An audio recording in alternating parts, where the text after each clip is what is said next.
Chicos, bienvenidos. Hoy vamos a dar lo que es tejido nervioso desde el punto de vista histológico.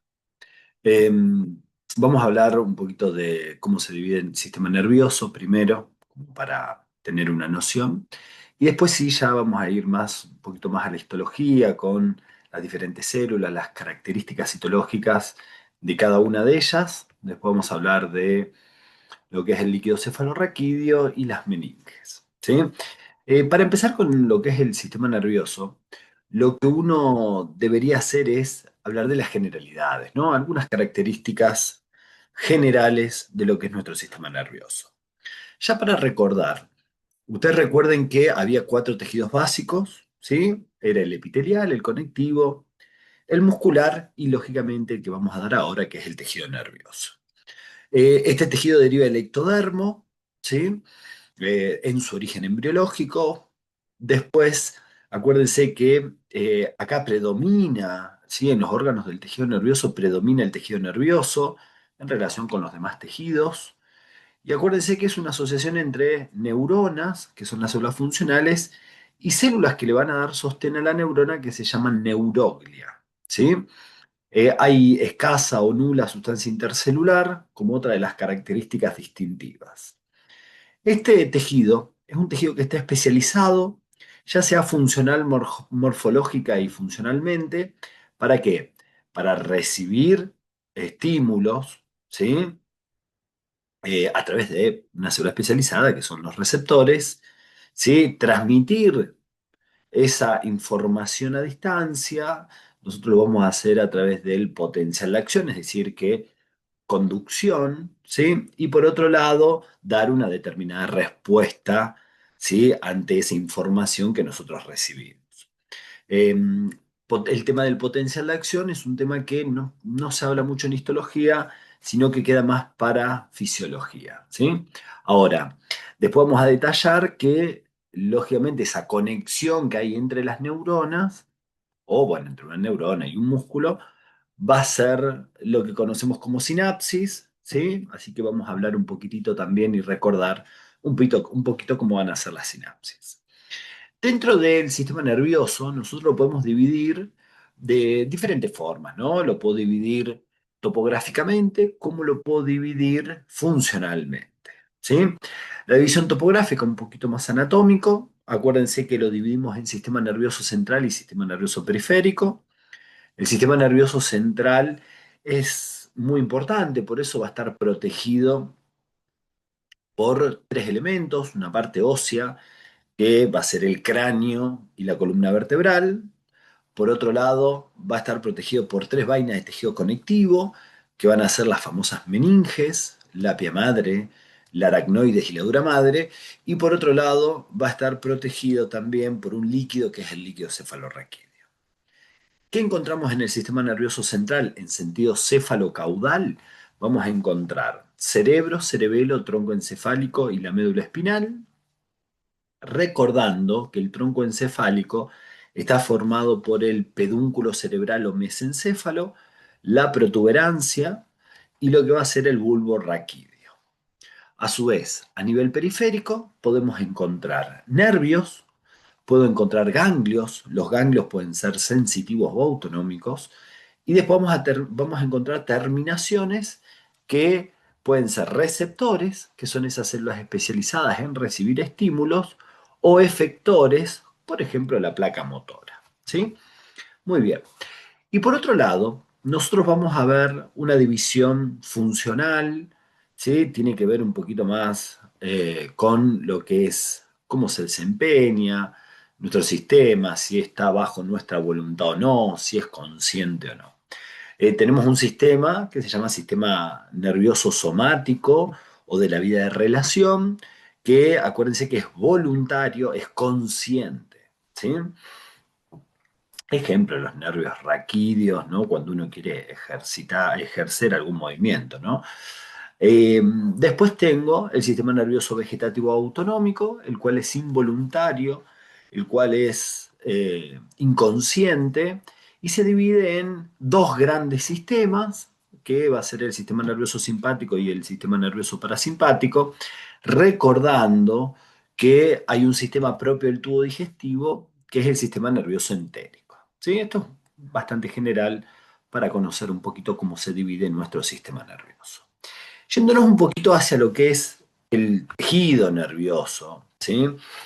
Nosotros vamos a ver que podemos hablar diferentes tipos de células. Por un lado, las neuronas son esas células funcionales, ¿sí? Que vamos a hablar y que vamos a dar detalle. Y por otro lado, ¿sí? Tenemos esas células que le van a brindar sostén, que forman parte del estroma, ¿sí? O que le brindan ese sostén a las neuronas, que la vamos a dividir en las que encontremos en el sistema nervioso central, neuroglia, como el astrocito, el oligodendrocito, la microglia, que es como el macrófago del sistema nervioso. Vamos a ver el glioepitelio ependimario, que es de revestimiento. Y a nivel periférico vamos a encontrar las células de Schwann, los anficitos, ¿sí? Y los telocitos. Chicos, acá tienen un pequeño resumen, ¿sí? Que este resumencito les va a servir como para eh, destallar, destacar, ¿no? Cada función de estas células. Recordando, ¿no? Dentro de lo que era el astrocito, que se divide en fibroso y protoplasmático, en general es el encargado de la barrera hematoencefálica. Por otro lado, tengo los oligodendrocitos. El perineuronal, en un porcentaje muy chico, forma parte de esa barrera, ¿sí? Más que nada en la sustancia gris. Y el interfascicular, que es el encargado de la mielinización central. Por otro lado, la microglia pertenece a lo que es el sistema monocítico macrofágico o sistema reticuloendotelial. Es el macrófago de nuestro sistema nervioso, por eso se encarga de la defensa. Y por otro lado tengo, ¿sí? Este revestimiento que es el glioepitelio ependimario, que lo que hace es recubrir las cavidades ventriculares y el conducto del epéndimo. Él es ese epitelio que está en relación con el líquido cefalorraquídeo, de ahí que podamos decir que forma parte de una barrera, que es la barrera hematorraquídea. ¿Sí? Ahí que diferenciar barrera hematoencefálica, unión ocluyente, barrera hematorraquídea, unión adherente, ¿sí? Esto es interesante que lo recuerden. Ahora, a nivel periférico nos interesa la célula de Schwann, que es la que le brinda estroma, sostén al nervio, ¿sí? Hay que recordar que ella es la encargada de la mielinización periférica. Después vamos a encontrar el anficito, que el anficito es la célula que le brinda sostén al nivel de los ganglios. Y por otro lado, lo que van a ser las terminaciones, ¿sí? Que tienen como célula de sostén lo que se va a llamar telocito. ¿Sí? Tienen ahí entonces forma eh, simple, ¿sí? Funciones generales de cada una. Ahora, cuando uno describe las neuronas, ¿no? Fíjense que ahí tienen distintos dibujitos, ¿no? De la neurona. Primero que las neuronas permanecen en un estado de G0, que no, es decir, que no se dividen, o que realmente para que se dividan tardan muchísimo tiempo. Eh, Estas neuronas dejan de dividirse con el nacimiento, es decir, antes del nacimiento sí se dividen, entran en lo que era el ciclo celular, después sí permanecen en G0.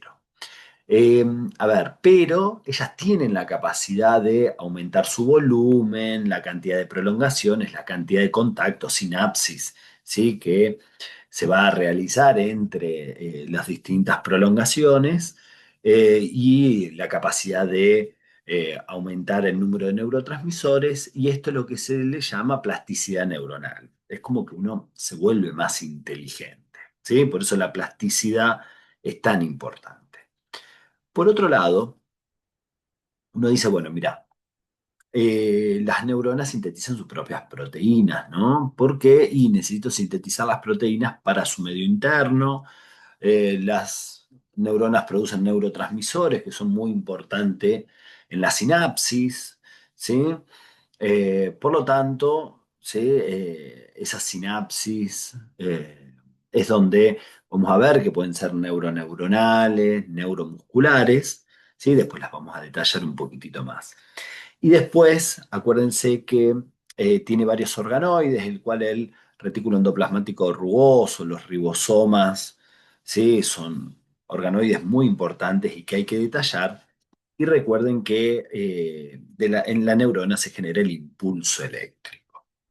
¿Qué pasa? Cuando uno describe una neurona, ¿sí? Uno puede describirla de acuerdo a muchas características generales, ¿no? Que podemos hablar, ¿sí? Dentro de esas características, uno puede decir, bueno, mira, vamos a clasificarla de acuerdo a su función.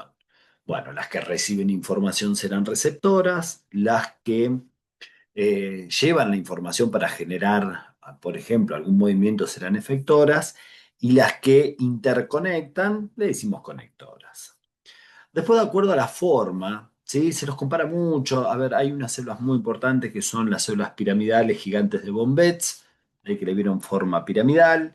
Si tienen de estrella estrellada, si tiene forma ausada, fusiforme.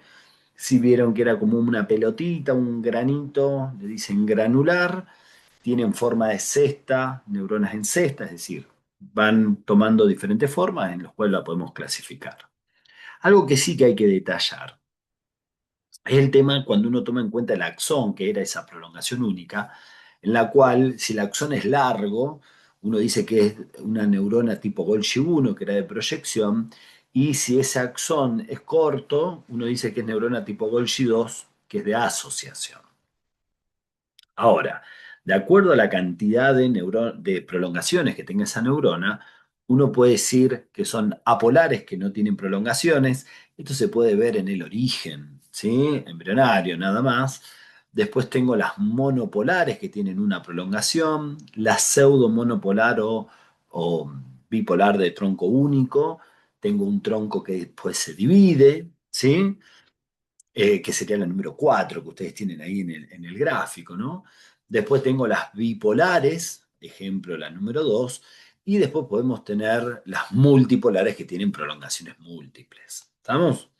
Por el tamaño, lógicamente que si son pequeñas, si son medianas, son grandes, son gigantes, ¿sí? Y generalmente pueden ir acompañados de la forma. Ahora, cuando uno habla funcionalmente, ¿sí? Las dendritas y el soma son la porción como receptora de la célula y el axón es la parte conductora, ¿sí? El extremo de ese axón, que es donde vamos a encontrar el teledendrón, que ahí es donde tendríamos el botón presináptico, donde están los neurotransmisores, ¿sí? Y esa partecita es la que hace después lo que es la sinapsis. Cuando uno habla de, ahora en específico, el cuerpo soma, ¿sí? De una neurona, primero, a ver chicos, estoy hablando de sistema nervioso, la membrana plasmática se llama neurolema, el citoplasma se llama neuroplasma, ¿sí? Que es característico. Eh, Tengo núcleo, ¿sí? Generalmente van a ver uninucleadas, ¿sí? Poseen inclusiones que pueden ser la melanina, la lipofucsina. De los organoides me interesan muchísimo los ribosomas, el retículo endoplasmático rugoso, que tiene que ver con la síntesis proteica. Eh, Después recuerden que el núcleo es de cromatina laxa, ya que hablamos de esa síntesis proteica, que se puede ver el nucleolo, ¿sí? En las mujeres le puedo agregar lo que era el corpúsculo de Barr. Y hay tinciones específicas, ¿sí? Como la tionina, donde se ven por ahí algunos gránulos basófilos, que se llama sustancia tigroide o gránulos de Nis, ¿sí? Que esos correspondían a los ribosomas. Acuérdense que en este cuerpo neuronal se transmite el impulso eléctrico para el neurolema, ¿sí? Que acuérdense que en la parte extracelular tiene carga positiva, en la parte intracelular tiene carga negativa, ¿sí? De ese cuerpo soma después sale el cono axónico, ¿sí? Y de ese cono axónico se continúa con lo que va a ser el axón, ¿sí? El axón es una de las prolongaciones, es una prolongación única con diámetro constante, que puede emitir algunas colaterales perpendiculares, pero bueno, que tiene en su terminal lo que se llama su terminal sináptico, ¿no? O teledendrón, donde pueden dividir los chicos en pies, en bulbos, ¿sí? En el axón digo axolema y axoplasma, ¿sí? Esto es bastante similar a lo que dijimos en el cuerpo, ¿sí? Y el axón es muy importante por esa transmisión, ¿sí? De el impulso eléctrico. Por otro lado, tengo esas prolongaciones múltiples, ¿sí? Cortas, diámetro y longitud variable, con ramificaciones progresivas en sentido distal, que se le pueden llamar espinas, ¿sí? Que todas estas ramificaciones múltiples son las famosas dendritas, ¿sí? Estas dendritas le vamos a llamar, ¿no? Dendrolema, dendroplasma, también a la membrana y al citoplasma de la dendrita. ¿Por qué es tan importante? Hay muchas mitocondrias, hay muchos ribosomas libres y es la porción es la porción receptora muchas veces de información, ¿sí? A mayor número de dendritas y espinas dendritas, mayor plasticidad neuronal. Muy bien.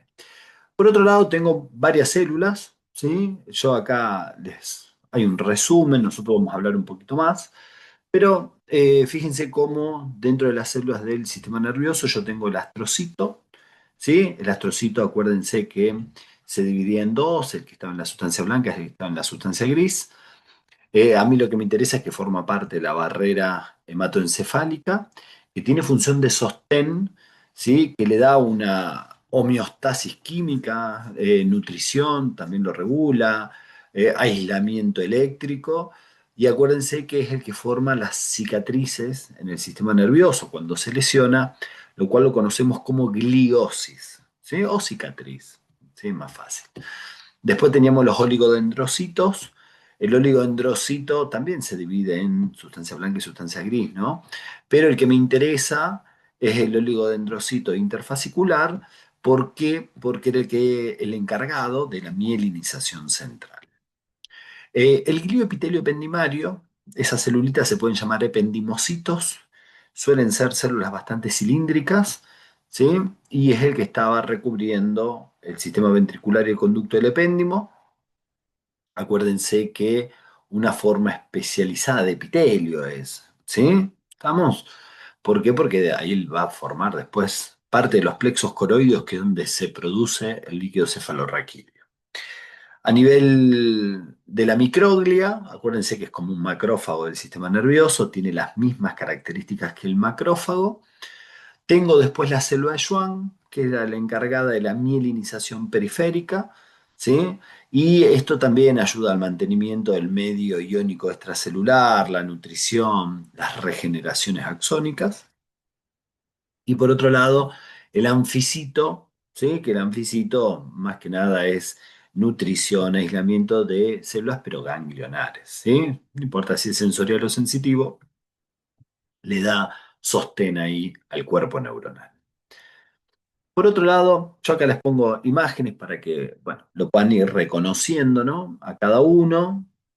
Por las dudas, esto se ve un poquito mejor, ¿no? Lógicamente, cuando lo van a mirar al microscopio, ¿sí? Pueden ver cómo el ependimocito, ¿sí? Fíjense, son células bastante cilíndricas, ¿sí? Con algunas cilias periféricas. Muy bien, sí, pero ven, acá tengo la microglia, el oligodendrocito, ¿sí? Fíjense cómo la microglia tiene esas prolongaciones múltiples, ¿sí? Lo mismo que el astrocito. Muy bien. Entonces después uno tiene que ir a describir.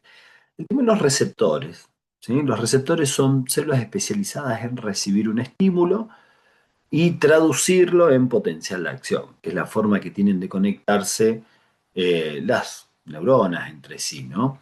¿Qué pasa? Hay muchos receptores, hay receptores, eh, bueno, para las distintas informaciones o modalidades que nosotros vamos a recibir. Eh, Esto por ahí lo estudio más en fisiología, pero por lo menos para histología, ¿sí? Saber que hay quimiorreceptores que responden a estímulos químicos, puede ser pH, concentración iónica, gases, ¿sí? Órganos de los sentidos como el gusto o el olfato.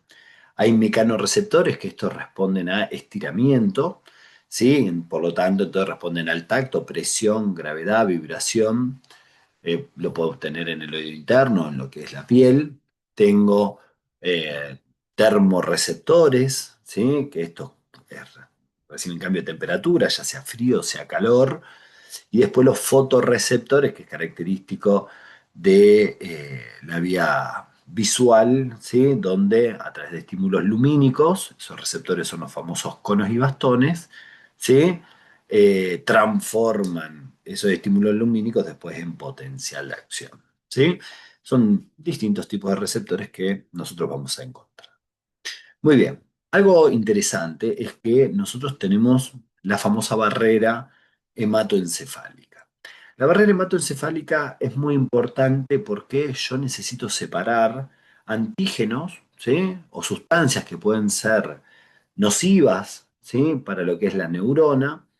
eh, por eso ponemos esta barrera, ¿sí? Dentro de los componentes de la barrera están las famosas células endoteliales, ¿sí? Vamos a tener la membrana basal endotelial y la glía perivascular limitante. Cuando uno dice la glía, estoy hablando predominantemente del astrocito.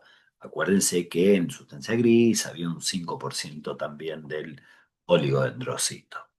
¿Qué pasa? Estas células están unidas por unión de tipo ocluyente o ocludens, ¿sí? Por eso es una barrera muy selectiva. Esto impide el pasaje de un montón de sustancias, pero bueno, eso no quita que hay sustancias que igual puedan difundir y puedan ser perjudiciales para nuestro sistema nervioso. Ahora, una función importante en el sistema nervioso era la mielinización, ¿no? La mielinización a mí me interesa que es formar la vaina de mielina, ¿sí? La mielina es fundamental para un potencial de acción. ¿Por qué? Porque me aumenta la velocidad de conducción, ¿sí? Cómo viaja esa información. Y hay que diferenciar que a nivel del sistema nervioso central, la célula encargada de la mielinización central, fíjense que es el oligodendrocito interfascicular. Fíjense cómo puede mielinizar a varias fibras a la vez. Eso se debe a que mieliniza a través de prolongaciones, ¿sí? Entonces va emitiendo distintas prolongaciones que van mielinizando varias fibras a la vez, ¿sí? Igual hay que ir envolviendo al axón para mielinizarlo, ¿no? Por eso cuando uno corta un axón mielínico, muchas veces no veo el citoplasma o el cuerpo del oligodendrocito, ya que él mieliniza a través de una prolongación. Otra característica es que no presenta esas incisuras Smith-Lanterman, ¿sí? Que es característico por ahí de la mielinización periférica. En cambio, cuando yo voy a la mielinización periférica, lo vamos a ver que es la famosa célula de Schwann, ¿sí? La célula de Schwann mieliniza de una sola fibra a la vez. ¿Por qué? Porque envuelve con su cuerpo y lo que hace es, si la célula de Schwann, ¿sí? Yo te diría cubre, pero no envuelve, no mieliniza. Ahora, si cubre y envuelve, ahí realmente es cuando mieliniza. ¿Sí? Por eso la célula de Schwann mieliniza con su cuerpo, al corte vemos, ¿sí? Las propias células de Schwann o el citoplasma de la célula de Schwann en los cortes de axones mielinizados, que sean periféricos, ¿no? ¿Qué pasa? Otra característica es que van a presentar, ¿sí? Los que se conocen como nódulo de Rambier, que son estriaciones sin mielina, ¿sí? Ahí hay canales de sodio voltaje dependiente, es donde se va a regenerar el potencial de acción y entre ellos se ven las incisuras de Smith-Lanterman, que serían como estos acúmulos citoplasmáticos, ¿sí? Que es característico de la mielinización periférica, ¿sí? Generalmente la vaina de mielina, como tiene un componente lipídico muy importante, no se observa con colorantes comunes por una cuestión de que de ese alto contenido lipídico, ¿no? Y los colorantes son hidrosolubles. Muy bien. Es importante destacar dónde yo encuentro la sustancia blanca y la sustancia gris. Dentro de lo que es la sustancia gris, ¿sí? Uno que, por ejemplo, lo puedo encontrar en el sistema nervioso central, en la corteza, en lo que son no solamente la corteza, sino los núcleos, ¿sí? Ahí sí se ve el cuerpo neuronal, hay prolongaciones amielínicas, ¿sí? Sin mielina, si quieren. Va a estar el astrocito protoplasmático, el oligodendrocito perineuronal, Está la célula microglia, que es parte de la defensa, que es el macrófago, y aparte vamos a encontrar vasitos sanguíneos. Ahora, en la sustancia blanca, ¿sí? Siempre se ve, no veo cuerpo neuronal, lo único que veo son prolongaciones mielínicas, es decir, axones mielinizados. Aparte voy a ver el astrocito fibroso, el oligodendrocito interfascicular que le brindarán sostén. Voy a ver las células de la microglia, ¿sí? Que esto, acuérdense que eran los macrófagos, y también se ve vaso sanguíneo, ¿sí? Nunca voy a encontrar cuerpo neuronal en sustancia blanca, ¿sí? Porque el cuerpo neuronal es sustancia gris, por lo tanto se ve en la corteza, en los núcleos o en los ganglios. Muy bien. Ahora, ¿qué, qué es una sinapsis? ¿Sí? Una sinapsis es un sitio donde entra en contacto, en unión, dos membranas entre por lo menos una de ellas, que es una neurona. ¿Sí? De ahí es que hay distintos tipos de neuronas o de sinapsis que pueden ser neuroneuronal, ¿sí? O neuromuscular. Las neuroneuronales depende qué partes se estén conectando, pueden ser digamos, piensen en una neurona, ¿no? Yo digo, ¿qué voy a unir? El axón con una dendrita, digo que es axodendrítica, una dendrita con otra dendrita dendrodendrítica y una, un axón con otro axón que sería axoaxónica. Ahora, una clasificación importante para lo que son las sinapsis es diferenciarlas si es eléctrico-química. Las sinapsis eléctricas generalmente es por unión tipo nexo, ¿sí? Dentro de esas especializaciones, que puede ser unidireccional, que es rápida, ¿sí?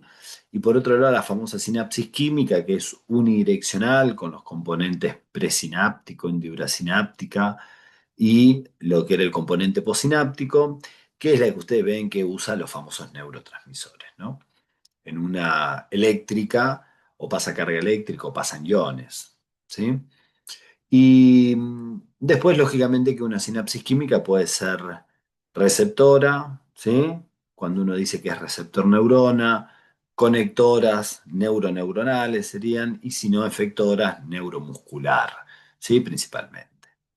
Ahora, uno debería conocer cuáles son los componentes de una sinapsis, ¿no?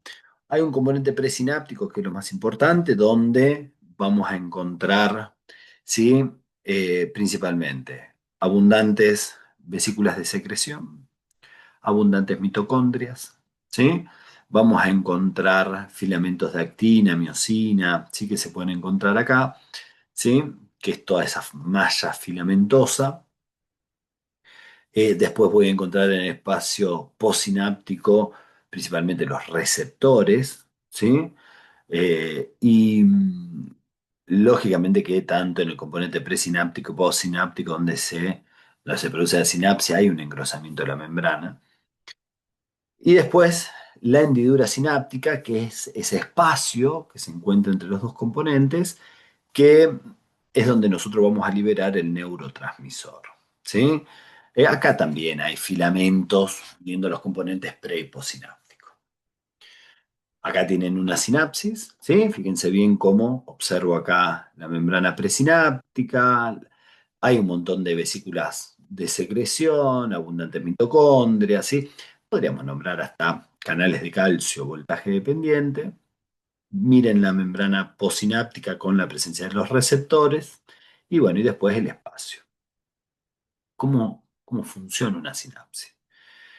Viajará por la membrana, ¿sí? Un potencial de acción, que lo que hace es abre unos canales, ¿sí? Que se llaman canales de calcio, que son voltaje dependientes. Eso genera que ingrese calcio a la terminal. Cuando ingresa calcio a la terminal, contrae el aparato microtubular y por un proceso de exocitosis, estas vesículas liberan un neurotransmisor al medio, que lo que hacen es actuar sobre un receptor, y al actuar sobre el receptor, ¿sí? Que se encuentra en el órgano blanco o en la membrana posináptica, lo que hacen es activarlo y eh, continuar con una determinada función. ¿Sí? Después, bueno, va a terminar esa acción cuando ese neurotransmisor sea degradado o recaptado. ¿Sí? Eso es medianamente cómo funciona una sinapsis. Por otro lado, ¿sí? Otras características que a nosotros nos interesa es conocer un poquito lo que es el líquido cefalorraquídeo. ¿Por qué? Primero, es un ultrafiltrado de plasma. Ustedes van a ver que es bastante similar a lo que es el plasma, contiene agua, iones, proteínas, ¿sí? Podemos describir glucosa, más o menos hay entre un 50 y un 80% de nuestra glucosa sanguínea en correlación, ¿no? A la cantidad. No debería tener glóbulos rojos, eso se llama hematorraquia, ¿sí? Y ustedes van a ver que uno cuando habla del color, ¿sí? Cristalino, uno dice cristal de roca, ¿no? Presenta algunas células que son leucocitos, principalmente linfocitos, entre 2 5 linfocitos por campo. ¿Cuánto se produce por día? Más o menos se está produciendo alrededor de medio litro por día, ¿sí? En los plexos coroideos. Fíjense, ahí están los plexos coroideos, ¿sí? Esos plexos coroideos se encuentran en los ventrículos, ¿sí? Vamos a encontrar en los ventrículos laterales, en el tercer ventrículo y en el cuarto, es decir, que ellos producirían más o menos por día cada uno, ya que son cuatro los ventrículos, más o menos 125, ¿sí? mililitros día. Y acuérdense que esos plexos coroideos están formados por la tela coroidea y las arterias coroideas, ¿sí? Esas arterias coroideas forman tipo racimos de uva que está revestido por esa tela coroidea, ¿sí? Y ahí se filtra. Por eso decimos que es un ultrafiltrado de plasma. ¿Qué hacen? Van circulando, ¿sí? Es decir, del ventrículo lateral pasa al tercer ventrículo a través del agujero interventricular de Monro, después del tercero por el acueducto de Silvio pasa al cuarto, ¿sí? Y del cuarto, ¿sí? A través de unos orificios, se llaman Luz, Camagendi, puede ir a la cisterna, ya sea cisterna magna, sea la cisterna basal, ¿sí? O seguir directamente por el conducto del epéndimo, que es uno que está en la médula. Si en el fondo de la médula o en la parte más caudal hay otra cisterna que es la cisterna lumbar. ¿Qué pasa? Circula por todo el espacio subaracnoideo hasta que llega a las vellosidades aracnoides, que es donde se reabsorbe. ¿Sí? Y nuestro líquido cefalorraquídeo es importante por una cuestión de tiene varias funciones, como es protección, amortigua golpes, lubrica, función inmunitaria, nutre y retira desecho de las neuronas, ¿sí? Son varias de las funciones que uno puede hablar del líquido cefalorraquídeo. Por otro lado, nosotros vamos a ver que hay una barrera hematorraquídea, que es la que medianamente habíamos descrito hoy. Recuerden que esto va a permitir el pasaje de agua, gases, iones, sustancias liposolubles, ¿sí? En las vellosidades de los plexos coroideos se observa la luz del capilar, está separada de la luz del ventrículo por células endoteliales que son fenestradas, como que tienen aberturas, por eso se filtra, ¿sí? La membrana basal y esas células epiteliales coroides que serían los ependimocitos o el glioepitelio ependimario, ¿sí? Ahí se forma esa barrera. Acuérdense que la unión son de tipo adherente, ¿sí? Por las dudas, ¿sí? Y acá es importante esas fenestraciones que son las aberturas. Y después, por otro lado, nosotros, como para ir cerrando, nos quedan hablar de las meninges. La verdad que las meninges es tejido conectivo. Recuerden que son las tres vainas esas de tejido conectivos que revisten, protegen a lo que es el encéfalo y la médula espinal. En general, uno describe dura madre, aracnoides y pia madre, ¿sí? Como la dura madre es una capa bastante gruesa, se le llama paquimeninge, ¿sí? Y la aracnoides y la pia madre, como son capas más delgadas, le decimos leptomeninges, ¿sí? Recuerden que la pía madre es una lámina de tejido conectivo que recubre íntimamente el tejido nervioso, que está muy vascularizada, que presenta un epitelio simple plano, ¿sí? Que entre la pía madre y la aracnoides está el espacio subaracnoides, que era donde circulaba el líquido cefalorraquídeo, que el aracnoides también es una lámina delgada de tejido conectivo, localizada por debajo de la dura madre, ¿sí? Es más, de la que está separada por el espacio subdural, ¿sí? Se van, que se extienden trabéculas, ¿sí? Que vinculan con la propia pia madre, y entre esas vellosidades, ¿sí? O emite vellosidades o granulaciones aracnoideas, que son alrededor de 200, que esto lo que hacen es donde después se va a reabsorber, ¿no? El líquido cefalorraquídeo. Acuérdense que también está formado o está recubierta por epitelio simple plano. Después viene la dura madre, ¿sí? La dura madre es la capa más gruesa, de ahí que se llame paquimeninge. Está formada por tejido conectivo denso, presenta también epitelio, que es el epitelio simple plano, y la podemos dividir en una dura madre craneal, que son dos hojas, una externa y una interna, y una dura madre raquídea, ¿sí? Que es una sola hoja. Dentro de lo que nosotros hablamos hasta acá, es lo que conocemos, o por lo menos lo que tiene que ver con el tejido nervioso desde el punto de vista histológico. Nosotros vamos a continuar, ¿sí? Después, como completando lo que es este tejido nervioso cuando hablemos de sistema nervioso, ¿sí? Por eso ahora dejamos, ¿sí? O cortamos acá y después vamos a continuar con sistema nervioso.